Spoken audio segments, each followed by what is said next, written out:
Comto ce matin. Il est le représentant justement de l'Égypte Québec Afrique, une association qui aide à l'immigration, pardon, voilà, au Canada et que nous avons déjà reçu sur ce plateau le mois dernier. Alors aujourd'hui, on va parler avec Monsieur Comto, mais d'abord, on va regarder, je crois, un vidéogramme à Monsieur Comto. Bonjour d'abord. Bonjour. Alors, on va, ce matin, voilà, on va prendre tout d'abord ce petit vidéogramme et puis on va se retrouver juste après, d'accord? Allez, on regarde tous ensemble. Je suis Patrick Herbelin, fondateur et actuel directeur général de l'Égypte Québec. Je dirige l'association ici, dans nos bureaux de Montréal, depuis sa création. Et je voudrais vous présenter notre nouveau président, tout récemment élu. Carlo Boyoulou, bonjour. Vous venez d'être élu président de l'Égypte Québec par la dernière Assemblée générale. Toutes nos félicitations pour cette nomination. Vous êtes originaire du Congo, d'où vous avez immigré au Canada. Avec l'Égypte Québec, vous avez obtenu votre résidence permanente il y a seulement quelques semaines. Pouvez-vous nous parler de cette expérience que vous avez vécue avec notre association dans votre parcours d'immigration? Bonjour, Monsieur Patrick Herbelin. Comme vous venez de le dire, j'ai été élu président de l'Égypte Québec lors de la dernière Assemblée générale. Il s'est d'abord de souligner ici qu'avant de devenir président, j'ai été membre, puis membre du conseil d'administration, et enfin aujourd'hui, je suis président de l'Égypte Québec. Je viens de recevoir ma résidence permanente avec l'aide de l'Égypte Québec, comme vous l'avez souligné en amont. Et les premières choses qui m'ont frappé lorsque je suis venu frapper les portes de l'Égypte Québec, c'est la disponibilité des membres de l'association. Et ça, on ne trouve pas ça ailleurs. Leur écoute, leur conseil, leur soutien, et tout cela vous montre à suffisance que les gens sont ici et ont le souci de vous aider. Ensuite, nous avons une étape qui consiste à constituer le dossier. Le suivi est rigoureux avec l'Égypte Québec. Votre dossier devient leur préoccupation. Il n'est pas étonnant aujourd'hui de constater que l'association obtient des résultats dans les délais raisonnables. Le concept d'aider les gens dans leur parcours d'immigration m'a séduit. La compétence et le savoir-faire de l'Égypte Québec dans ce domaine n'est plus à démontrer. Raison pour laquelle, lorsqu'on m'a demandé de poser ma candidature pour la présidence de l'association, j'ai dit oui. Et je suis aujourd'hui fier de représenter une organisation sérieuse qui aide autant de gens dans le monde à immigrer au Canada. Comment vivez-vous le Canada, Carl? Que pouvez-vous dire à toutes ces personnes qui nous regardent et qui n'ont pas encore fait le pas comme vous et qui en rêvent? Je leur demande de venir vivre leur rêve ici au Canada. Le Canada, c'est le fun. Il y a du boulot. Il y a plein d'opportunités. C'est un pays multiculturel. C'est un pays où il fait beau vivre. Il y a de l'espace. On peut faire grandir nos enfants ici en toute sécurité et leur donner une éducation de qualité. Je suis moi-même marié et père d'une jolie petite fille qui est venue au monde au mois de mai dernier. Et l'idée de savoir qu'elle va grandir en sécurité me rassure beaucoup. Il y a très peu de pays dans le monde qui vous invitent si chaleureusement à vous installer chez eux. Et rien que ça, ça donne envie d'immigrer au Canada. Ok, merci Carl d'avoir partagé avec nous votre expérience d'immigration avec l'Égypte Québec. Vous aussi, vous pouvez tenter votre chance en demandant votre évaluation gratuite auprès de notre bureau africain de Douala au Cameroun ou de notre représentant dans votre pays. Le L'Égypte Québec, c'est le savoir-faire à faire savoir en matière d'immigration au Canada. L'Égypte Québec, le savoir-faire au service de l'immigration Canada ce matin. Et justement avec M. Comto, on va revenir sur les conditions d'accessibilité bien entendu à l'immigration Canada. Et alors aujourd'hui on parle de quoi M. Comto? Bonjour Viviane. Bonjour. Ce matin je suis là pour essayer d'apporter des éclaircissements sur les critères d'immigration au Canada. Oui. En fait, parce que nous sommes rendus compte que 80% des personnes que nous avons reçues dans nos bureaux de Douala viennent avec l'exactitude, la certitude qu'ils peuvent déposer un dossier d'immigration. Lorsqu'on a essayé de remonter l'information, savoir pourquoi est-ce que ces gens ont la certitude qu'ils peuvent déposer un dossier d'immigration, c'est justement parce que ces personnes sont allées dans le site du gouvernement canadien et ont téléchargé la liste des métiers en demande, et comme leur métier figure parmi les métiers sollicités, ils pensent qu'ils peuvent déposer un dossier d'immigration pour le Canada. Donc ce matin, je suis là pour les apporter quelques critères pour les faire comprendre que le Canada, c'est pas seulement une affaire c'est pas seulement sur le domaine de formation qu'on se fixe pour pouvoir avoir des critères nécessaires pour déposer un dossier d'immigration au Canada. Comme quoi, si j'ai bien compris, on n'a pas besoin d'avoir une formation précise pour pouvoir immigrer au Canada. Donc, et vous avez un niveau intellectuel, vous pouvez postuler à tous les postes du côté du Canada. Justement, c'est pourquoi le Canada, c'est pourquoi l'immigration est régie sur des critères. Oui, c'est pourquoi. Alors, je voudrais quand même savoir, alors vous allez décrire de façon briève les conditions d'accessibilité à l'immigration canadienne. Oui, en fait, le gouvernement a régi l'immigration au Canada sur un certain nombre de critères, à savoir le niveau de scolarité d'abord, le domaine de formation. Quand on parle de niveau de scolarité, qu'est-ce qu'on entend par niveau de scolarité? Le niveau de scolarité, c'est simplement si vous avez un baccalauréat, si vous avez une licence, si vous êtes ingénieur, ou si vous avez un master, par exemple. Et à côté de ça, on parle du domaine de formation. Vous avez un master, vous êtes formé en quoi?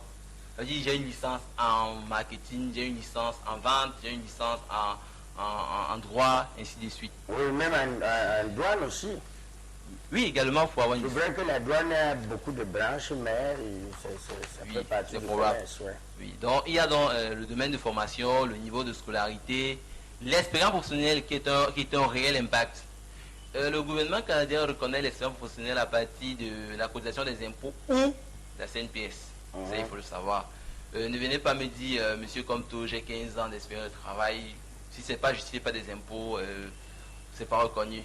Ceux qui fuient les impôts ne payent pas là. Ils ne pourront pas déposer un dossier, monsieur.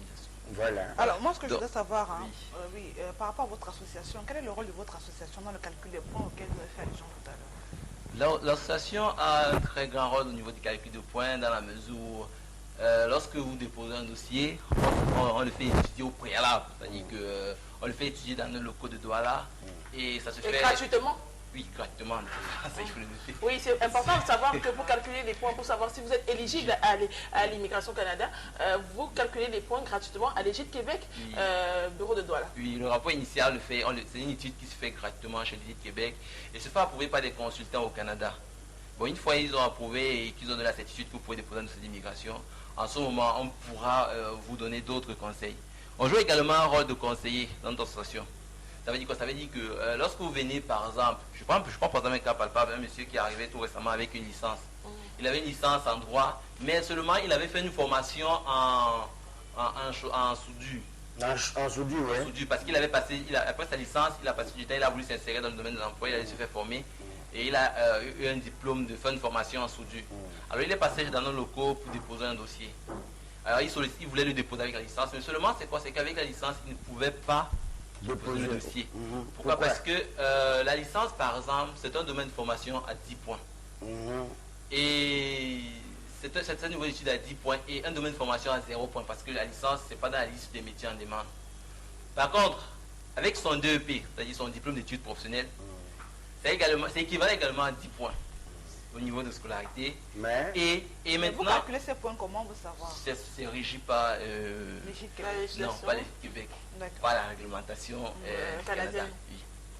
Et son domaine de formation lui donne pratiquement, parce qu'il est dans un domaine de formation à 12 points, la juste une formation à 12 points par exemple. Vous voyez, ce monsieur totalise pratiquement 22 points avec son diplôme de soudage et 10 points avec son diplôme avec sa licence en droit.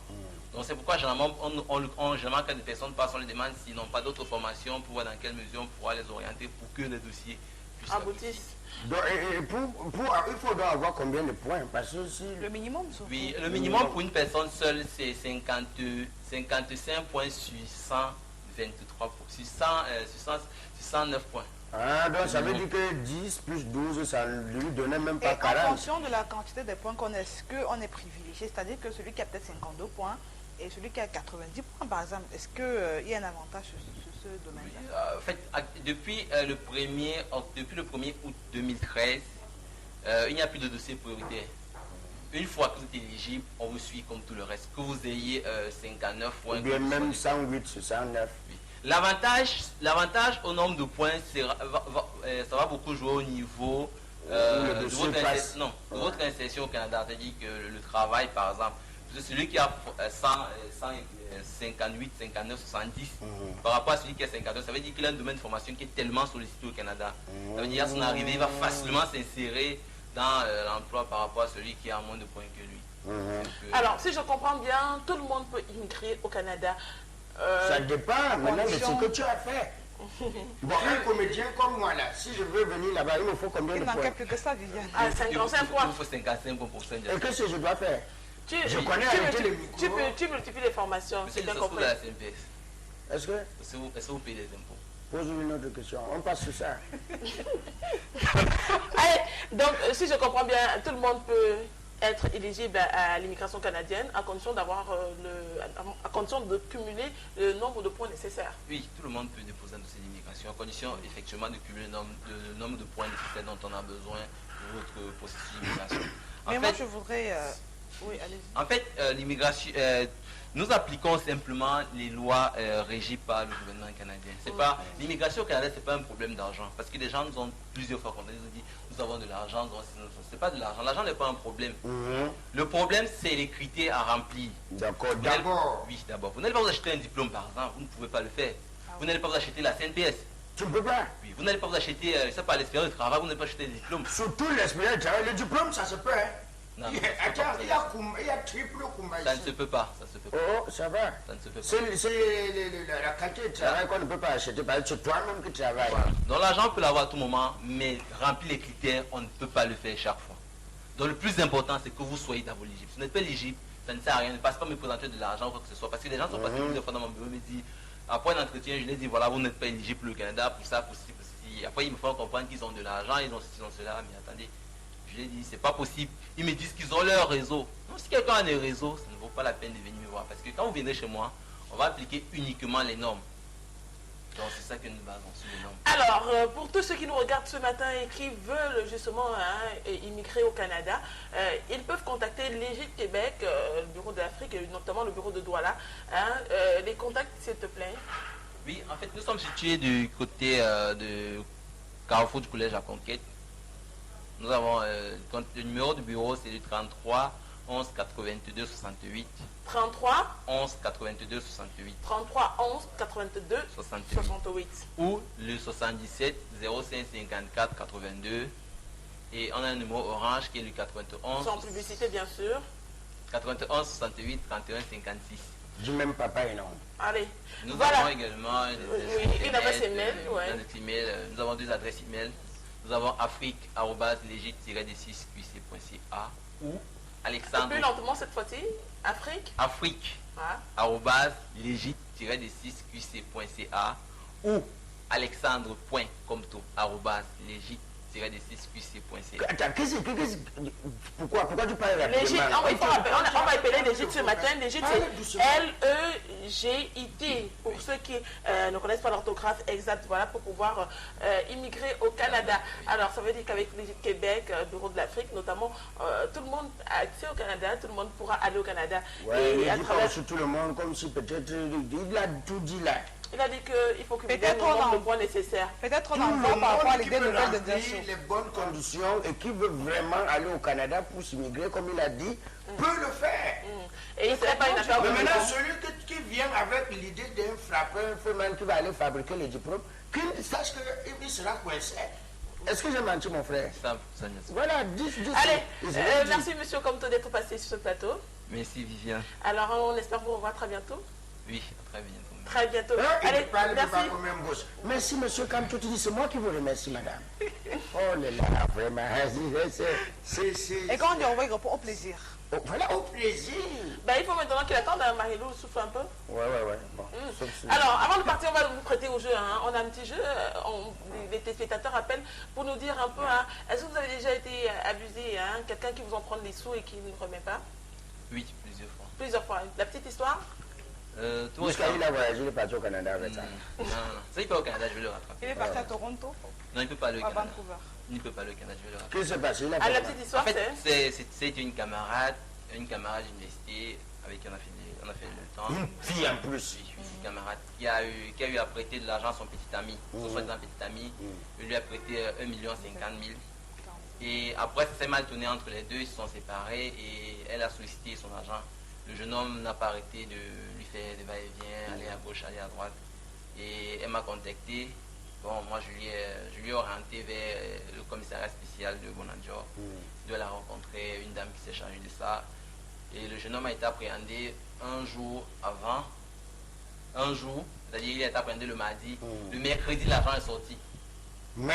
On va la rembourser. Oui, il a Ok, une histoire par qui finit bien.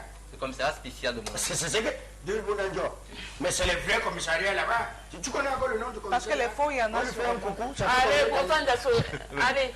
C'est tout récemment, ça fait pas 2 semaines. Dans tous les Tu cas, vois, monsieur le commissaire du Constant commissariat Dasso. spécial de quoi? De Bonandior. Bonandior, c'est bien. Pas les autres qui viennent après, ils bouffent l'argent, ils bouffent l'argent, on la fait passe dans le easy. Est-ce que tu as fait le tour de tous les commissariats pour Allez, on va poser une raccompagner affirmation comme M. celle-ci? Comto de l'Égypte, Québec, Afrique ce matin. On va le raccompagner en musique. Vous aimez danser le zouk? Oui, Beaucoup. beaucoup. Ah, Oui, ouais. mais je comprends Vous pourquoi êtes- tu vous veux êtes- partir au vous êtes Canada. à côté de Marilou, donc forcément ça va aller vite. Allez, on On regarde fait ce le vidéo. début alors, Ouais, ouais, le ouais. début. Oui, oui, c'est mieux. Ça, c'est l'équipe nationale.